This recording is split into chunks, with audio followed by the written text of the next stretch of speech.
आजिर video रे आमे post office रो monthly income scheme विषय आलोचना करिबा। पोस्ट ऑफिस रो स्कीम टी कोन, एथिरे केउ माने खाता खोली पारिबे, एथिरे केते टंका डिपॉजिट करि पारिबे, लाटेस्ट इंटरेस्ट रेट कोन अछि, मैच्योरिटी टाइम केते वर्ष रहइबो, जदि आपण मैच्योरिटी पूर्वरु आपण को टंका को विथड्रॉ करूचंती किबा खाता टी को बंद करिया पय चाहुचंती ताले सेथि पय रूल कोन अछि आ केते टंका रखिले आपण को केते टंका मिलिबो आजिर भिडियो रे आमे आलोचना करिबा।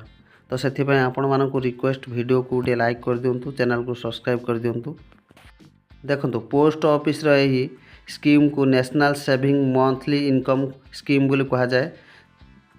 यही स्कीम रे आपण को गोटे फिक्स अमाउंट को डिपॉजिट करिया पड़ी थाए आउ से पोस्ट ऑफिस आपण को आनुआली किसी इंटरेस्ट दे थाए आउ से इंटरेस्ट को प्रति मासरे भाग करी आपण को गोटे इनकम आकार रे दे थाए।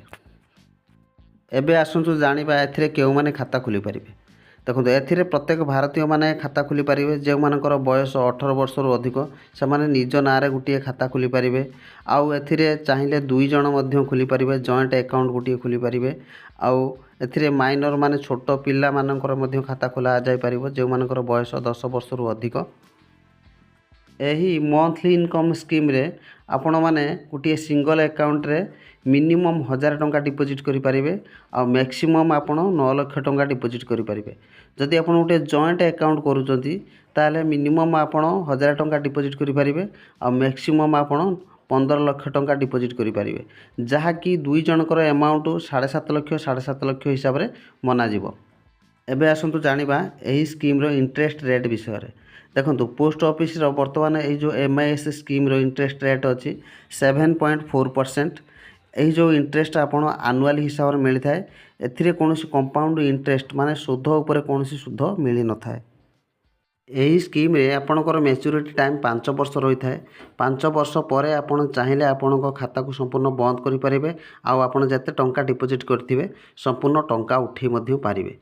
आउ जदि आपण 5 वर्ष पूर्वरु आपण खाता को बंद करिया पय चाहुचंती किबा टंका उठाया पय चाहुचंती ताले सेथे पय आपण को केतेटा रूल ऊपर ध्यान देबा पड़िबो।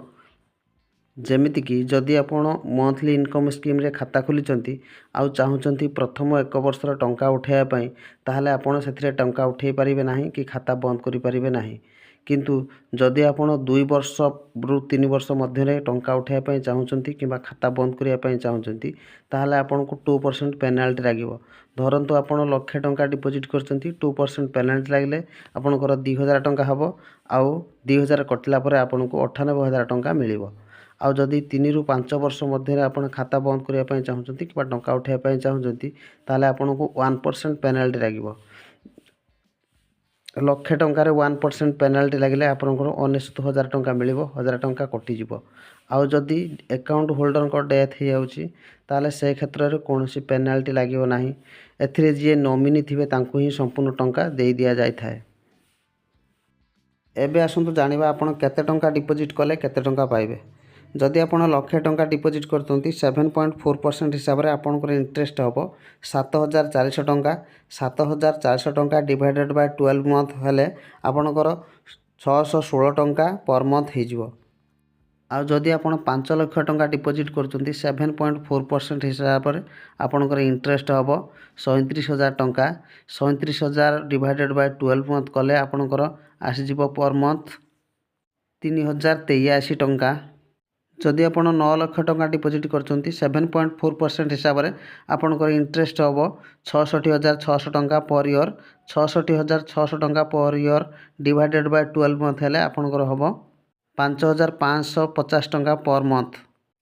आउ जदि आपण 15 लाख टंका डिपॉजिट करचंती 7.4% हिसाब रे आपनकर इंटरेस्ट हबो 1,11,000 टंका पर ईयर।